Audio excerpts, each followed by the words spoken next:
Pero Grabe ikaw, na siya, grabe ang iyang ano kay bisan sa uma makita mo mo. pero ikaw, word kay balanta to nagalibot man ikaw sa aton ng Oo. mga sugarcane plantation. Di, kumusta ang sitwasyon di Manila? Di Grabe. malala, gid Kaya grabe gid man diri sa ano, diri sa may Pilar, Lutod, part sang Pontevedra. Damo da plantation damo. Iba namang problema siguro ang mga ano gani na patlang na bla ng ang tumahalin siguro sa negros. Yung ginakulbantang iba naton yung ano, pananom. Kaya hindi lang man sa, di ba? Sa Kay mga, mas, hindi lang man sa mga tubo, di ba? sa tubo, di ba naman tigaila leaves, hayang humay. Isa lang kuno na nila na ang mais. Ang tubo madamol-damol pa eh. Oh, hayang mais kagang ano yung ang humay at tapos kurot kagid. Muna ginakulbaan ta basi maglaptab la. Pero pila di ang banwa naton, word nga may sugarcane plantation diri sa may Capiz. Halos tanan man pero mas predominant halos tanan man may ara. Halos tanan man may ara. Pero siyempre sasapian gamay-gamay malana. Ang ibisan gamay malana. Ang sigma damo-damo ina. No? Sa sigma. Dao diri damping aside pagadto sa panitan ng mga damo-damo dada. Ang diriya sa Dumaraw ara man da kay lapit tabi sa URC sa Iloilo daw muna dumalag amuman tapas damo man. Oo. Wala mo may ara sa sentral sa Kalinog na pero diri gid damo sa first sa doon diri sa Pilar, Pontevedra, Lutod, part sang Mayon kay Mayon predominantly mais. Panitan ni ara man da halo-halo naman na mais ka tubo eh.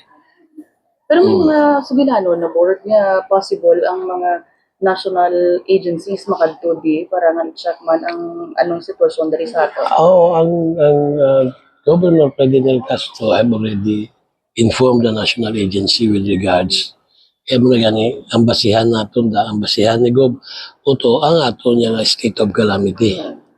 So, dila, manag-abot na sila because they have already been informed. Pagkabalo ko daw may maabot na eh. Oo. Kasi Negros to, nakalabot ako sila eh. Damo pag ito yung aplikado silang. Labo, naubos-ubos ba na to? Grabe. Kasi tubo to yung kalabanan. Oo, naubos-ubos. Baka luluhoy na. Manag tigalani, may tigaling na nadaan, no? Ay, ano yung galing mo? May nakita ang mga possible na ma-increase pag hindi kalamay, sukar, kay pikado tali sa RSSI. May posibilidad din na. Sa mga importers ang asukal, pabor na sa ila. Pero sa aton mga producer, tapos yun kita. Sa aton mga kasimadwang planters, kag sugar farmers, kaluluhoy na sila. Ang ganansya sini, ang importer. Mas mahapos mag-import kung para magtanong mo.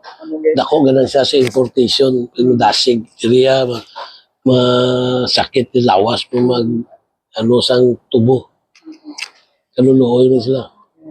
Sige, lastly, board, ang panawagan mo sa aton ng mga sugar farmers and sugar planters, especially sa mga workers man eh.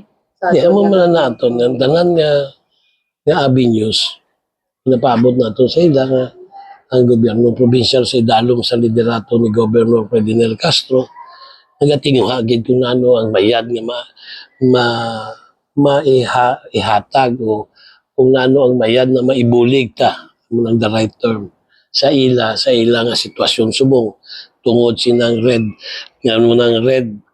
stripes of skin insect na pest na sa aton katubuhan. Ara man, they have already talked about it sa mga sugar planters. Kag daw may ma-respond na nga tiga national agency with regards to the problem. Kung ano ang ma-provide nila nga assistance sa aton, no, kay Governor Ruto, para maitao man naton sa aton mga pumuluyo.